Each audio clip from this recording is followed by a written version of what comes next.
A chess tournament has 2 to the power n players, each with skill 1, 2, 3 till 2 to the power n. It's a knockout tournament where only the winners move to the next round. The opponents in each round are drawn at random except for the finals. Assume that when 2 players meet in the game, player with better skill wins. What's the probability that players with skills 1 and 2 will meet in the finals? So there are a number of different ways to solve this question, and you can choose any way based on your level of comfort. I'll show you the way I find the easiest and simplest to do. If you're familiar with binary trees, this would seem fairly easy to you, but I'll just give you a quick overview so that even if you're not familiar, it becomes fairly easy for you. So let's see how we can solve this. So a brief overview of first information that's been given to us. There are n rounds in the tournament. Round one, we'll have 2 to the power n players. These players would be paired.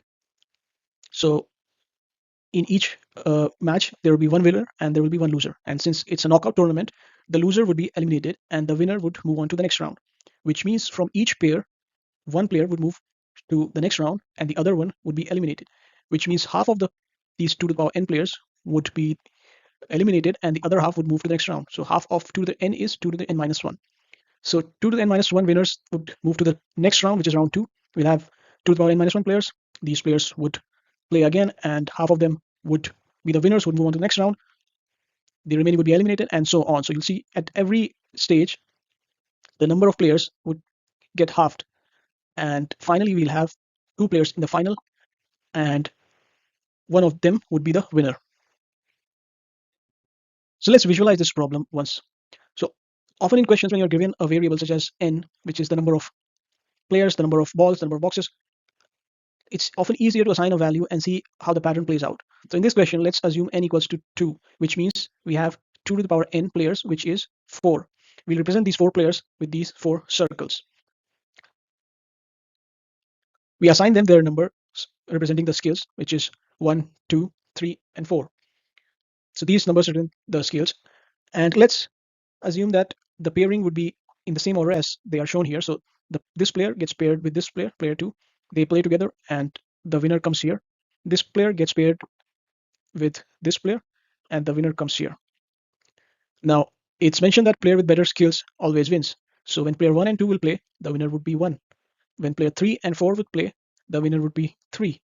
Then once again, in the next round, this winner would play against this winner and the winner would be 1.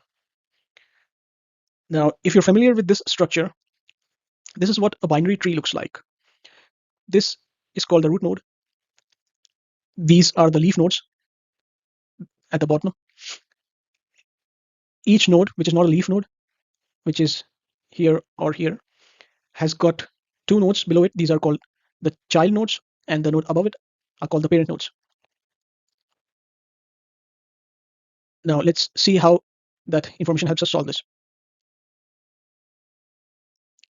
So as shown in the previous slides, we saw this is a binary tree. We have these leaf nodes representing the players in the first round. This is round 1. Players 1 and 2 play together. We have the winner proceeding to round 2. And then these 2 play together, and then the winner goes to the first round. Sorry, the finals. And ultimately, at the root node on top here, we have the winner. Now let's connect this to the question which we have at hand. We are asked what's the probability that player 1 and 2 would meet in the finals. Now, if we use this tree structure, the finals represent this level here, which is just below the root node. The root node is here, which represents the winner. And below this are the 2 players who play in the finals. Now, we could have for the player 1 and 2 to meet in the finals, one of them should be here, and the other one should be here, which means that they both should come from the opposite subtrees. One of the players should be coming from here, and the other one should be coming from here. That's the only way they could meet from the finals. So this is the logic that we'll use to answer the question. Now, a couple of things that you should note here, in case you're unfamiliar with binary trees. The number of leaf nodes, which are the nodes here at the bottom, which you're seeing here. In this example, it's 4, would be 2 to the power n for a general case. The number of leaf nodes in the left subtree, which is this part here, would be half of the total number of leaf nodes, and the other half is in the right subtree. So 2 to the power n minus 1 leaf nodes in each half of the subtree. So you need to remember this because this is what we'll be using to answer the question, as you'll just see.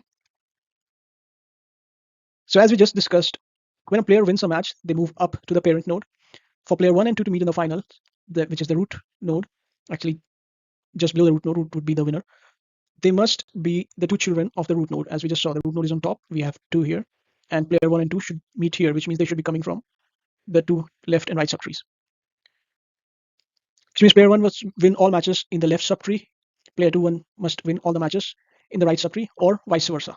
And we know they would win all of the matches because player 1 is the highest skill player and he would win against everyone. Player 2 would win against everyone except for player 1. And yeah, that's the only thing we need because they're not playing against each other until the final round and they're coming from the different subtrees. So they would meet in the finals.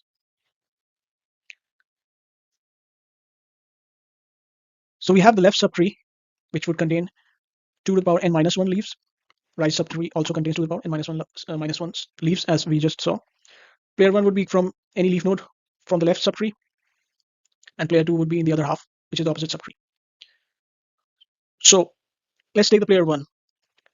How many positions are possible for player 1? So we have 2 to the power n leaf nodes, which are the positions for player 1.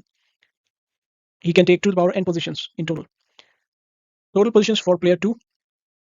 Note that we're talking about total positions, not the favorable positions.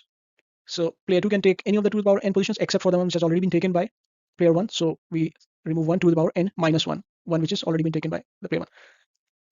Total positions for player 2 in opposite subtree. This is our favorable case. So in the opposite subtree, we will have 2 to the power n minus 1 positions, which means the total possible matches becomes 2 to the power n times 2 to the power n minus 1, and total favorable ones becomes 2 to the power n times 2 to the power n minus 1.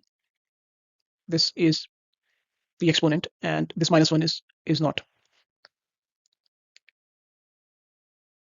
So we divide these 2 to the power n gets cancelled out, and we are left with the answer, which is 2 to the power n minus 1 divided by 2 to the power n minus 1. And this is the final answer to the question. Thanks for watching. Don't forget to subscribe. Also visit datalooper.com for a number of different practice problems from quant, data science, machine learning, and AI. And I'll see you in the next video.